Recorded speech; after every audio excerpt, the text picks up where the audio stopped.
Channel को like subscribe share कीजिए। आज की डिक्टेशन स्टार्ट होगी 2 सेकंड बाद। स्टार्ट। प्रगति और वृद्धि की दर में तेजी लाने के मार्ग पर चलने के लिए सामूहिक प्रयास की आवश्यकता होती है। यह आवश्यक है कि सरकार प्रक्रिया संबंधी बाधाओं को दूर करके ताकि ऐसा वांछित वातावरण बन सके, उद्यम करने की भावना बढ़ सके, उसका विकास हो सके और वह पनप सके। हमने यही करने की चेष्टा की। हम यह काम उद्यमियों का है कि पूंजी निवेश करके उत्पादन बढ़ाकर तथा अधिक कुशलता लाकर ज़्यादा रोजगार पैदा करे और आय बढ़ाए। आय बढ़ाने के साथ साथ मांग बढ़ेगी और इस तरह उत्तरोत्तर वृद्धि का चक्र शुरू हो जाता है। इस तरह पूरा पिरामिड बढ़ता जाएगा।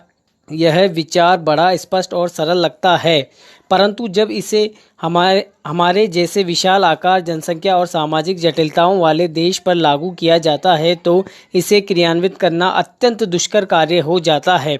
चूँकि प्रगति और वृद्धि के लिए वातावरण अधिक अनुकूल बन गया है, इसलिए अब संसाधनों का प्रश्न हमारे सामने आता है। प्रौद्योगिकी, गुणवत्ता, उत्पादकता और प्रतियोगिता के प्रश्न सामने आते हैं। इन प्रश्नों पर विचार करते समय हमें विदेशी कारकों की समस्या पर भी ध्यान रखना पड़ता है।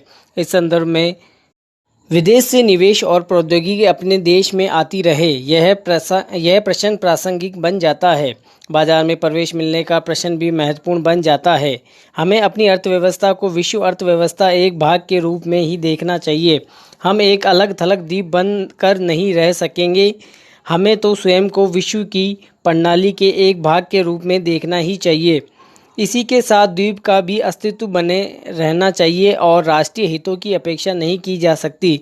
जिससे विश्वव्यापीकरण कहा जाता है, वह विश्व का एक भाग बनाने का प्रयास मात्र है। इसके बाद ही हम शेष विश्व से यह आशा कर सकेंगे कि वह हमारी आवश्यकता की चीज़ें प्रदान करे। मुझे विश्वास है कि ऐसा करते समय विश्व इस्मत की आवाज़ आज नहीं होगी, किंतु हम विश्वव्यापीकरण केवल उसी के लिए नहीं कर रहे हैं। यह तो विशेष रूप से भारत के लोगों के हितों को ध्यान में रखते हुए किया जाना चाहिए, क्योंकि सुनने देकर केवल सुनने ही मिलता है। इसलिए हम अपना लक्ष्य तभी प्राप्त कर सकते हैं जब हम यह देखें कि इससे देने वाले और लेने वाले दोनों का लाभ होता है या नहीं।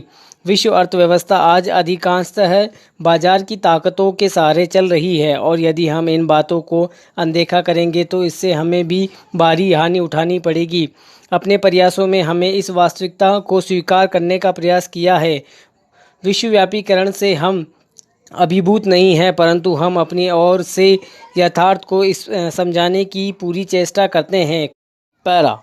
इस संबंध में मैं केवल यह कह सकता हूं कि अब तक यद्यपि हमारी नीतियों पर अच्छी प्रतिक्रिया हुई है और विदेशी निवेश आकर्षित हुआ है, परंतु यह हमारी आवश्यकताएं पूरी करने के लिए नितांत अपर्याप्त है। आपको देखकर मुझे ऐसा नहीं लगता कि हमारे ऊपर कल विदेशी निवेशकों के छा जाने का खतरा लग रहा है।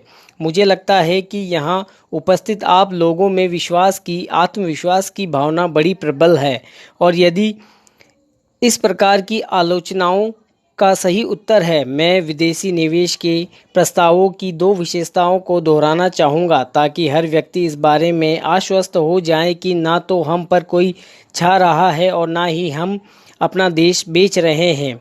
एक तो विदेशी निवेश के लगभग 90% प्रस्ताव संयुक्त उद्यमों में हैं, अर्थात भारतीय उद्यमियों की साझेदारी में हैं। दूसरा, हमने अपनी प्राथमिकता स्पष्ट शब्दों में प्रकट कर दी है कि हम निवेश आधारित संरचनाओं वाले क्षेत्रों में और प्राथमिकता वाले अन्य उद्यमों में चाहे हैं। अभी तक जो प्रस्ताव मिले हैं उनमें से 80% से अधिक हमारे प्राथमिकता वाले क्षेत्रों के लिए है। विदेशी निवेश के लिए प्राथमिकता वाले क्षेत्रों का निर्धारण कर लिया गया है और जिन विदेशी निवेशकों को स्वीकृति दी गई है उसका भी एक बहुत बड़ा भाग बिजली, पेट्रोलियम, धातुकर्म उद्योगों, रसायनों, इलेक्ट्रॉनिक्स उद्योगों, बिजली के उप तस्करों आदि के लिए है। यह आशंका की है कि विदेशी निवेश केवल उपभोक्ताओं के सामानों के लिए हमारे बाजारों में पेट करना चाहते हैं।